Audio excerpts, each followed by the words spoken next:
Mirsialiu dradoseri, uliu geuns borgis borgi, apunt zarkhulekot khoz damorchili dozotanji, tsanas tsana, kini tsana, vau sotinias bolo, domaishen khwalivorek umaalet dom bolo. ზუგდიდში თანამედროვე ხელოვნების ფესტივალი მიმდინარეობს, რომელშიც მონაწილეობას გამომცემლობა ინტელექტის ავტორები იღებენ.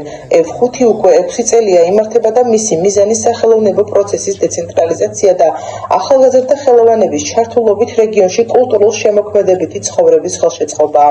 პროექტის საქართველოს პენცენტრის მხარდაჭერით ხორციელდება. ფესტივალზე წარდგენილი იყო დანიელ ფიფიას მეგრული ლექსების კრებული, რომელიც წალენჯიხის მუნიციპალიტეტის ხელშეწყობითა და დაფინანსებით დაიბეჭდა. როგორც თამარ ბელქანია აღნიშნავს, წიგნი გია ხარჩილავას ხსოვნას ეძღვნება. ისიც როგორც დანიელ ფიფია იყო წალენჯიხიდან და მთელი თავისი საქმიანობით რუსულ ტოტალიტარიზმს ებრძოდა. მან ერთადერთმა გაიმარჯვა 2021 წლის თვითმმართველობის არჩევნებში.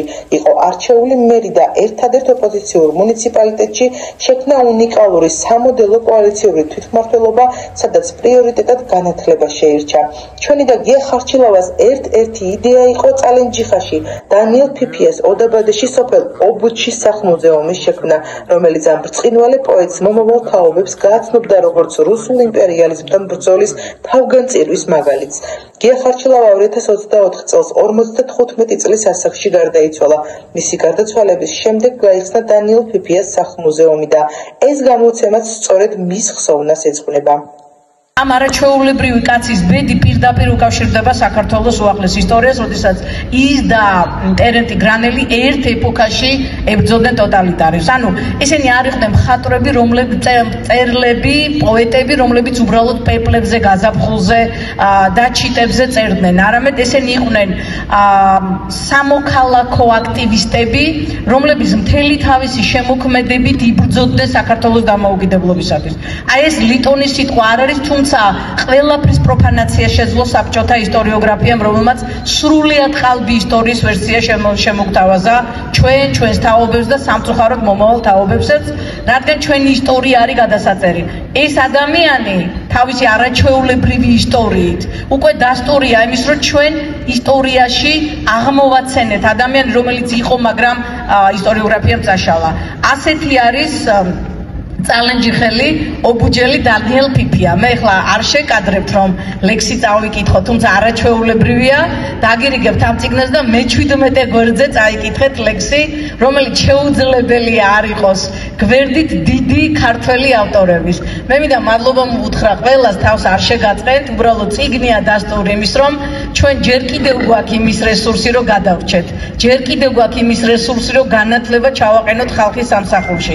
ჯერ კიდევ გვაქვს იმის რესურსი, რომ პოლიტიკოსები არ ასოცირდებოდნენ ადამიანებთან, რომლებიც ტენდერებში ზიან, რომლებიც მაგარი მანქანები დადიან, რომლებიც მალავენ ცოლის, ბიძის, ბაბუის ანგარიზე საკუთარ ფულს და პოლიტიკოსები უნდა ასოცირდებოდნენ ხალხთან.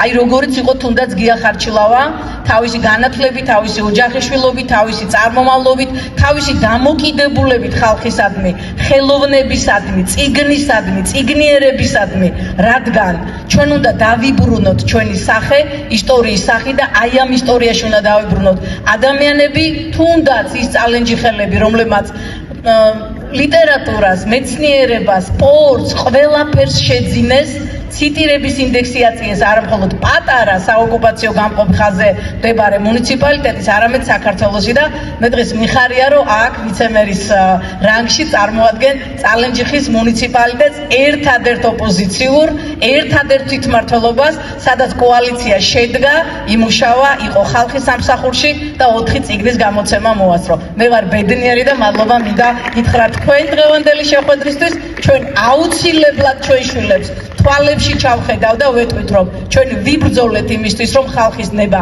არა მხოლოდ გაგვეჟღერებინა, არამედ ბოლომდე მიგვეყვანა იმ ღირებულებამდე, რაც ჰქონდა დანიელ ფიფიას. მთელი ჩემი მუშაობა სამეგრელოში უკავშირდება სწორედ დეოკუპაციას და განათლების ჩართულობას, იმიტომ რომ ერთადერთი რამ, რაც საქართველოს აბჯრად შეიძლება გამოადგეს, ეს არის ისტორია, თუმცა მას სამწუხაროდ ისტორია არ გააჩნია. გააჩნია და დიდი ნაწილი აი ამ ისტორიის, რომელიც ოფიციალური ვერსიით არის შემოთავაზებული, უბრალოდ ყალბია და ამის კიდევ ერთი დასტური არის არა მხოლოდ წინა გამოცემა, რომელიც ჩვენ გავაკეთეთ ტერენტი გრანელის ნახატები, არამედ ეს არაჩვეულებრივი წიგნი და ჩვენ ვთქვით, რომ აუცილებლად გავაკეთებდით სახლ-მუზეუმს და დღეს აგვესწრება ქალბატონი იზოლდა ფიფია, რომელიც გახლავთ უკვე ამ სახლ-მუზეუმის ხელმძღვანელი, მე მადლობა მინდა მას უთხრა აი ამ საქვეყნო საქმისთვის, რაც გააკეთა, იმიტომ რომ უნდა არსებობდეს ისტორიის მეხსიერება და ეს ისტორიის მეხსიერება პირველ რიგში არის მუზეუმის